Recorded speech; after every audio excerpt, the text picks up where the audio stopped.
All right, welcome to the course. My name is Bob Pettit. I'll be your instructor. This is HP 714, Recovery and Regeneration. So a little bit about myself. That's my wife, Cherie. She's also a professor at Rocky Mountain University of Health Professions in the area of wellness and health promotion. Our two boys, this picture's a little old. Uh, this is Canyon, he's 11, and then this is Myosin, and he is 4. You know you're a geek when you name your son after a skeletal muscle protein. But if you think about myosin, it's the key to life. Without it, your heart can't beat, your muscles can't contract, you can't blink your eyes, and so forth. So we thought that was fitting. A little more personal. This is me in Okinawa. I've been studying martial arts for pretty much my entire life. Started when I was a young teenager and just kind of stuck with it and took some time off and uh, when I was in the military and then in college would work out here and there, and then I got more serious back into it once I was all said and done. This is the view of the South China Sea from the shore of Okinawa.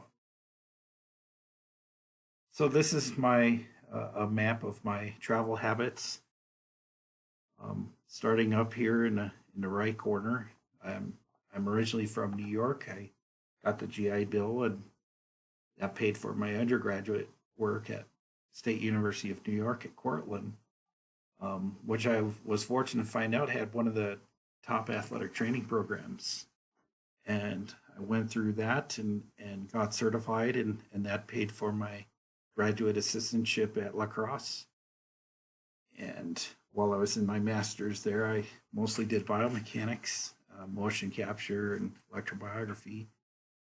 In fact, I was the first master student of Dr. Tom Krnozik, who still remains there on faculty. He's the chair of the physical therapy department, and he and I continue to remain close. Very important mentor in my life. From there, I found the job. Was actually hired by a Cortland alum named Dan Gorman, and he and um, I worked on his athletic training staff and a lot with a gentleman named Larry Karras, who's the winningest coach in college football. He actually snapped Bear Bryant's record when I was there. Lost to Rowan in the playoff games, and then proceeded to begin a new win streak and actually eclipsed his old record. So he did it once and then he did it twice. And you have to ask yourself, how does a person do such a thing? There's only 24 hours in a day.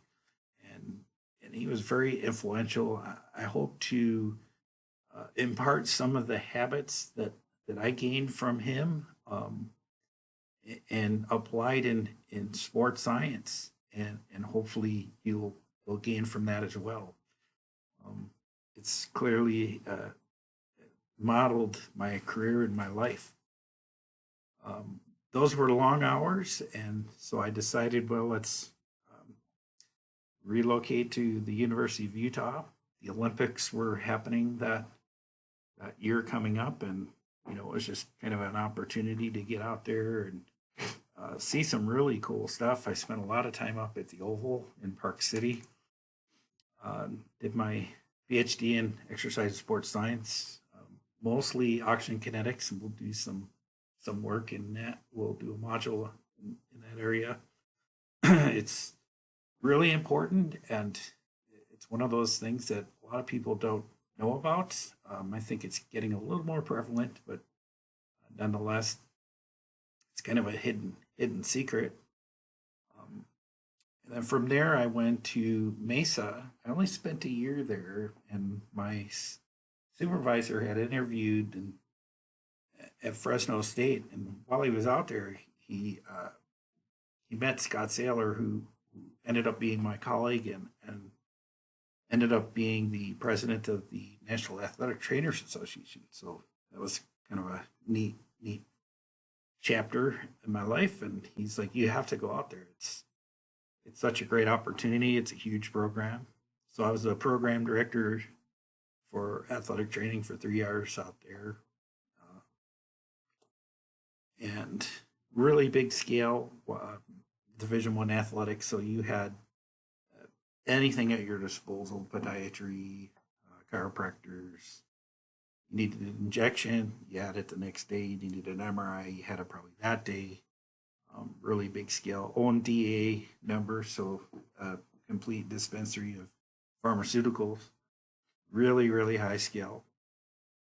But as our children started coming along at infant level, we decided, well, let's relocate to where Cherie's part of the family is in the Midwest, and spent 9 years at Minnesota State, and was filled a lot of hats there. Help grow and develop their master's degree in exercise physiology. Was a department chair for a while, so I got to meet and interact with a lot of professionals in different departments, nursing and speech language pathology. So it was kind of an interesting experience. It gave me a lot of leadership skills that I'm now applying in my current position at Rocky Mountain. So wasn't really looking to relocate, but the call came, and would you like to come interview? And I saw what was going on, and I saw huge potential, and jumped at the opportunity. And my wife and I were really excited to get back to Utah. So this is year two for me, and hopefully the course will be a little better for you all. I've made a few mistakes last year, and hopefully tune those up. I wear another hat. I'm actually the director of the Office of Research and Sponsored Projects, or ORSP, if you want to call it that. We're in Building 561. This is a picture of the interior, standard ergometers. A little bit about this device, the Doppler, and then show you some others on the next slide here. This is awesome for capturing internal skeletal and soft tissue motion. So we can grab that, record it, and you can actually digitize it. You can do internal mechanical measures. And we'll spend a module talking a little bit about soft tissue properties and viscoelastic components of soft tissue. We can also look at the diameter and changes in diameter and flow through major arteries with specialized software. It's called Cardiac Suite. It's from Italy. Not a lot of labs have it. We're probably one of 5 labs in the United States that has this capability. So it's very unique. So obviously, we'll let you play with this when you come out for your visit. I'd show you more, but I don't want to spoil the surprise. I'm noticing we're cutting off my slides here a bit, but I think it's okay. We cut this guy's head off. This is so we have a motion capture Movio software. It's opals. So there's 15 opals you put on the body, and you get motion capture. And this kind of data that comes out of it.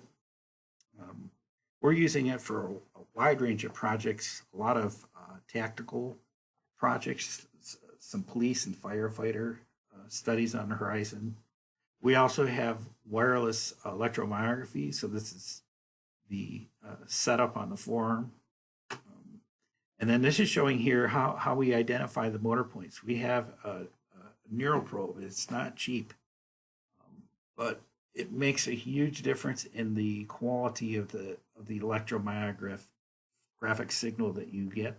It was worth the investment. And then below, I think you're all familiar with our portable metabolic analyzer, the K4.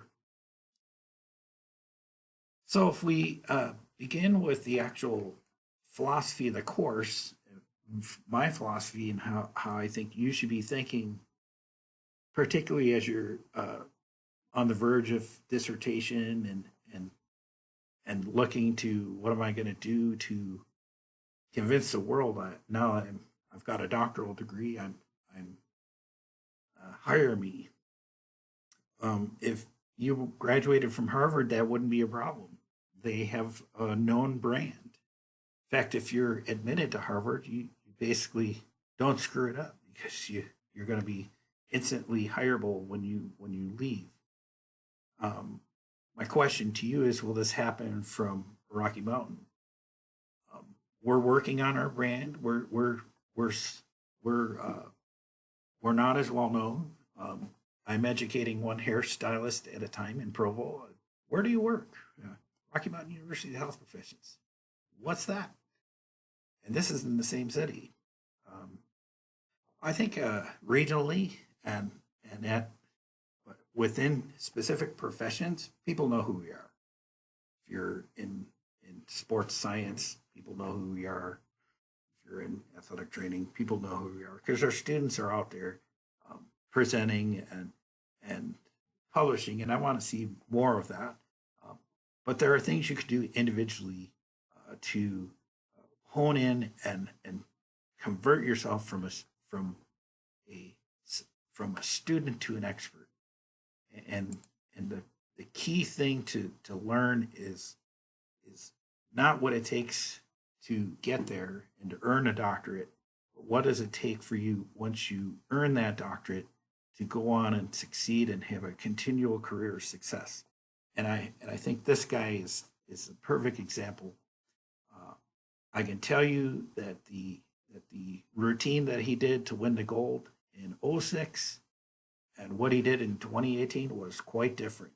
So he had what it takes to earn it, but what do you need to maintain? And obviously to maintain you have to get better or you'll be passed by your competition. And that's really the case. If you are capable of using information and evidence and taking that evidence and applying it, you yourself progress as a professional. People notice those things. I can't express that enough. And I mentioned the football coach that I worked with who snapped those records. Though, it's one thing to win that first title; it's another to keep winning. And if you don't look to take your system and improve your system, then you will get passed up. I guarantee you, people will figure out how to best you, how to beat you. I don't want to make it sound like it's a competition, but let's be honest, it's a competition. So some of the ways we learn, um, we have a lot of examples where you could sit in a big lecture and you could think, wow, that speaker really really was entertaining. They made great points. I'm going to remember what they said. Obviously this guy in the back who's getting ready to kick back and take a nap, he might not feel the same way. But in this situation, you're limited. There isn't uh, there isn't dialogue. There isn't back and forth. You don't have that individual contact.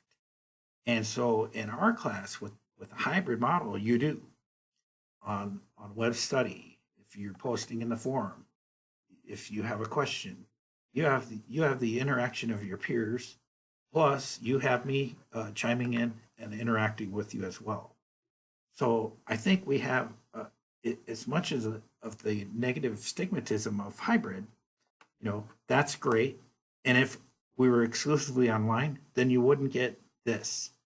Um, and so my promise to you is when you come to campus, the we'll do this and we won't do this. I'm not going to sit here and lecture to you and not be a talking head when I've been a talking head to you throughout the semester, trying to interact with you using technology.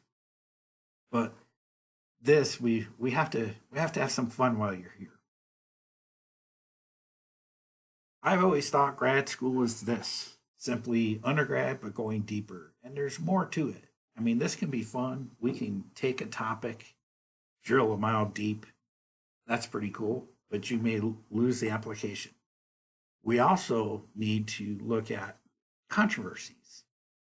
And so, if we simply just talking about how muscle um, increases its strength or hypertrophy, its size, we don't really What we don't really get into the applied portion of things, which is, what's the best way to do it.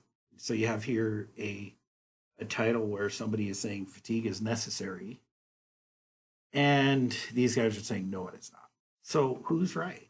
Well, maybe they're both right, and maybe they're both wrong. We have to break down the issues. We have to quantify and qualify what are the issues that we're looking for. What might be optimum for somebody who's untrained may be less optimum for somebody who's highly trained. And if you try to reverse and think you're going to get the same success out of one program versus the other, well, you have ignored some key elements. So we have to talk about this not only from drilling deep to say, well, what is those mechanisms, but then how do those mechanisms differ for different training levels? So we'll need to do a little bit of both. We'll go deep, but I'm not going to lose sight of application. It's always a big part of the course, but this makes it fun too. So I always begin with the question, what is a syndrome? This is germane to our topic, which relates to recovery and reconditioning. And how do we avoid taking somebody and grinding them down? How do we avoid overtraining? Well, overtraining, and what makes it very difficult as a topic, is that it's not one singular set of signs and symptoms, much like what you can think about when you hear the word concussion. So if I tell you an athlete was struck in the head, and as a result of that strike, they have memory loss, difficulty concentrating and trouble sleeping. I tell you another athlete was hit in the head. They have none of those symptoms. However, they have persistent headaches, and they have, when you have them stand on one leg, they twist in the wind. So they have some balance issues. So these, if I describe these two people, you would say, oh, well, they both suffer from a concussion. Different parts of the brain were injured, but for the most part, mechanism of injury was similar, but how it affected the person was different. And the same is true with overtraining syndrome. We can have certain people overtrain, and it will affect them physiologically different than others. And the first article that we start with in this course really typifies that particular point. The article by Hans Selye on the general adaptation syndrome. You think you understand the general adaptation syndrome until you read the article by Hans Selye. Then you're like, oh, wait a minute, it's a little bit more to it than that. So I'm going to clip into a syllabus review. All right, so a little bit about the syllabus is outlined. I apologize for it being 17 pages. I think that's the nature of the beast with hybrid courses at Rocky Mountain University of Health Professions. Just, we don't want any confusion as to what your requirements are week in and week out. What are the expectations? So here we've got course objectives, and you'll see these objectives identified numerically throughout tables that are included in the syllabus. We'll actually have, I believe, 8 modules. 8 modules, each one of them will have forums, each one of them have a discussion assignment associated with it. And these 12 objectives will be included in those 8 modules, one of which will be on campus. And so we can see, as a general rule, we're looking at the general adaptation syndrome and overtraining syndrome. We want to look at current trends for monitoring overtraining, and not just the world according to Bob, but more what are people actually doing. So we'll look at some survey literature on the topic. how do you distinguish hallmark signs and symptoms of functional overreaching and overtraining syndrome for resistance versus endurance training? We'll spend some time at the front end of the course doing more what I would consider a review. It may be a review for some, it may be new for some. It's probably a little of both. There have been some advances in the area of bioenergetics that aren't necessarily covered in the common textbooks. In fact, I wrote an article basically said that the entire bioenergetics chapter of the NSCA Essentials of Strength and Conditioning textbook is flawed. It's incorrect. So I actually have you read the article for this class and open up some debate and dialogue on the topic. We'll look at a little bit on lactate, and we'll look a little bit on aerobic parameters and things that affect performance, such as acidity and recovery, looking at mechanisms that mediate recovery of strength, both in the short term and then in the long term. And then that will segue into a topic, a module on immune function, specifically a cytokine called interleukin-6 that has gotten quite a bit of attention. And I think it's one of those things you just need to know about it. So we'll spend some time on that. We'll look at this topic of viscoelastic properties, and then I have some time dedicated where we're working in the lab here, where you can explore. We can explore some of our wearable technology to look at how the body responds to something such as a foam roller or a manual technique, if we have people equipped to do that in the class. We'll look at wearable technology and self-report metrics that are out there for monitoring, training, and adaptations. A variety of analytic techniques, and these are more mathematical. So we'll spend some time in campus. We do an assignment, analytics assignment, and students in the class last year, they really enjoyed that. There were some frustrating parts to it, but after a while, once you realize, like, hey, I don't know everything, relax, you'll get it. It might not come to you immediately, but eventually you'll break it down, and that's really key to learning. And if you knew already what I was about to throw at you, well, what fun would that be? You wouldn't learn anything new. So we'll spend a module on that. We'll look at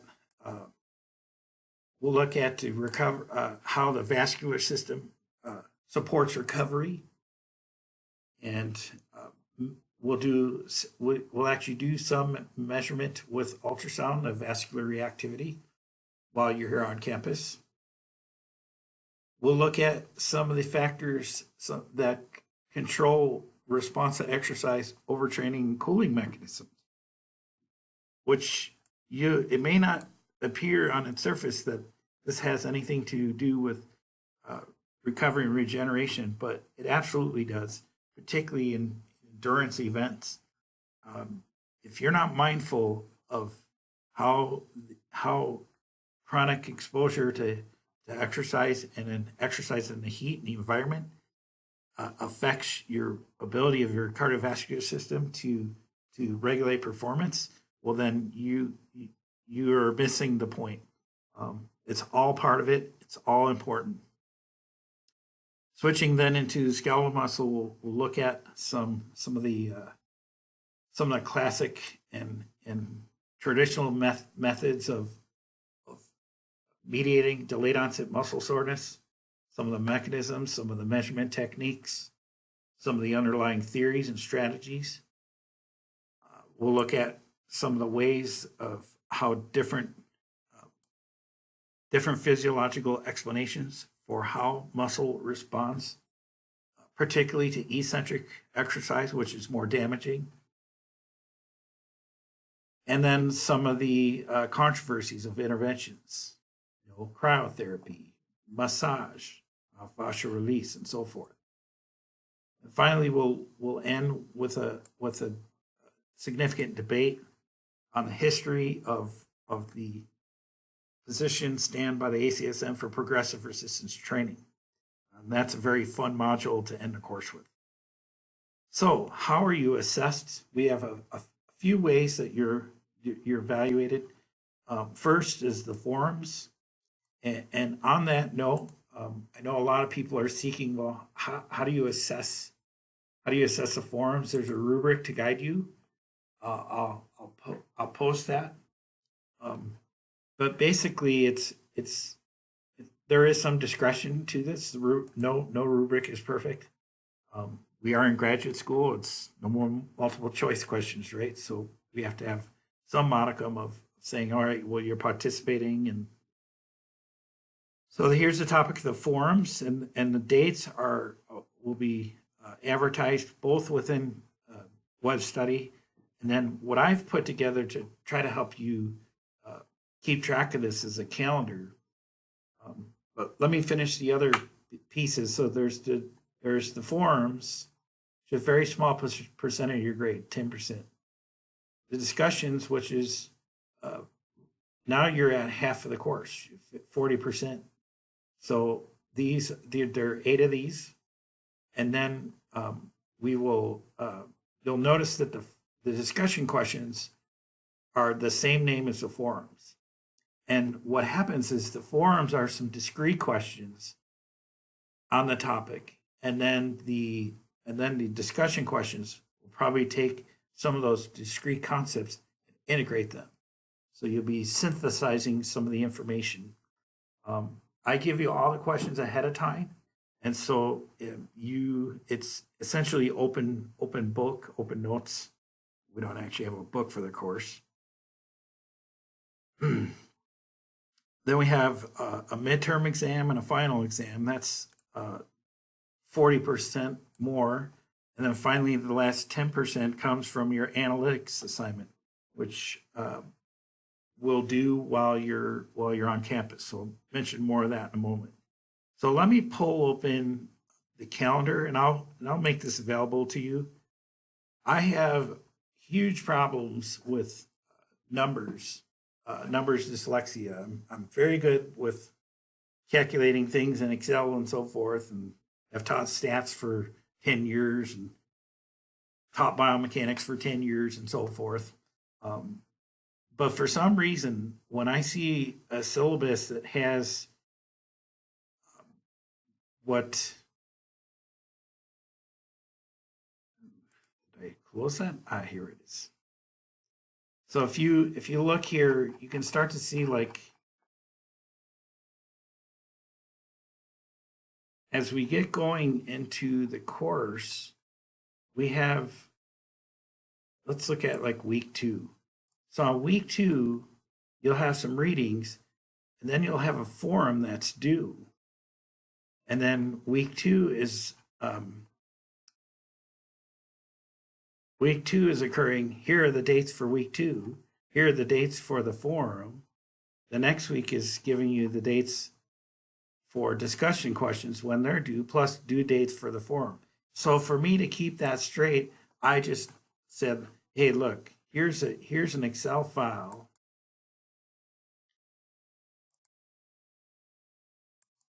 So here is September. You can see our first day is the 4th. So happy Labor Day on the 3rd there. And then we've got the first forum begins the week of the 10th. Second forum begins the week of the 17th. The third forum begins the week of the 24th. And as you can see, there's a pattern. So every Thursday, a forum is due, and then I will respond to that forum, and then that will give you the entire weekend plus Monday to say, okay, I need to have the final discussion questions that are associated with Forum 1, And the topic is basically the definitions that we're going through. That will be due on the following Tuesday. That Monday of the week, you're beginning Forum 2. Forum 2 is due on Thursday. The discussions for Forum 2 or for that are on the following Tuesday. And again, Monday, we get to October, the same trend. At some point, we'll get to the point where we have the forum for reviewing the midterm. Then you have some time to kind of catch your breath, and then work on your midterm during this week. So we'll have a forum where you can respond to any questions or points of clarification, and then you'll have a full week, and then the midterm will be due. Then you'll begin a new forum. So it's like, okay, we're into new information here. And that week, that Tuesday here, is leading to the conclusion of that forum, which is right before we're coming to campus. And so when you're on campus, then we'll spend some time doing some things in the lab. So enjoy, if this helps you, it certainly helps me. That was fun. Let's not see that. Okay. So you can see the topics are laid out in the syllabus. Here's the name of the topic. And then here are the objectives for that. Basically coming from the front page of the syllabus. And then these are the readings that are associated with the topic. Here's the topic forum, giving you the due date of when that forum is due, and then when your assignment is due. And so as you keep reading, we see the same thing coming forward. So each of the readings associated with the forum, all the readings are provided for you on Web Study. So let's have a quick peek at that. So here's Web Study. We've got I've got Forum 2 highlighted. If I want to close that and go to Forum 3, I can do that, open it up. Here's Forum 3, same stuff that's appearing in your syllabus. Here's your readings, reminding you of the forum, reminding you of the discussion questions. So once you have the syllabus, you've got it. You probably won't look at that anymore. You'll use Web Study. So here's Forum 2. You can go inside. Here are the discussion questions for that forum. Here's some slide deck. So each forum's gonna have some preliminary notes before the readings to kind of help you out. I've got some narrated video to help you with that from the slide deck. Sometimes I give you some extra things. So I've got like study sheet for metabolic pathways. I got another slide deck, another video. I've got some more images for you. And then we have the 3 articles that are required for that module. You can do the same thing. Look at week 4. Week 4 looks the same. So objectives, here are all the slide decks, some spreadsheets, some discussion questions that will be based off of the forum. And then these are the articles that are guiding all the information. So hopefully that allays any anxieties about what your expectations are for the course. The key due dates for midterm and final are well posted. And usually you have a week in between for each one to work on those exclusively. So I'm mindful you all have jobs and have other things going on. I'm pretty sure you're all working on your prospectus, so I don't have you doing any presenting when you come to campus for my class, because I know you're tied up with that, and I'd rather let's use the time for us to get into the lab and do some things. So on campus, we'll start at 8. We have our analytics work that we're going to be doing. That will probably take 2.5 hours. and then we'll segue into wrapping up some of the things on the cardiovascular system. There's some pretty good software programs that are out there that help you learn the effects of the cardiovascular system and how it changes through prolonged exercise and how it adapts. And so that's an important topic. And then we'll spend the rest of the afternoon after lunch. We'll do the stuff in the lab. And so as you notice that I'm tagging each assignment as we go. So obviously this is course objective 8. You can go to the front page to read what that is. So it's pretty well organized, pretty well laid out what we're working on for each thing. We get to the finals week and we're done. So if you have any questions, certainly email or drop it into the forum. And if you have the question, more than likely somebody else in the class has that question. But I think I covered everything. Hope we're having a good semester.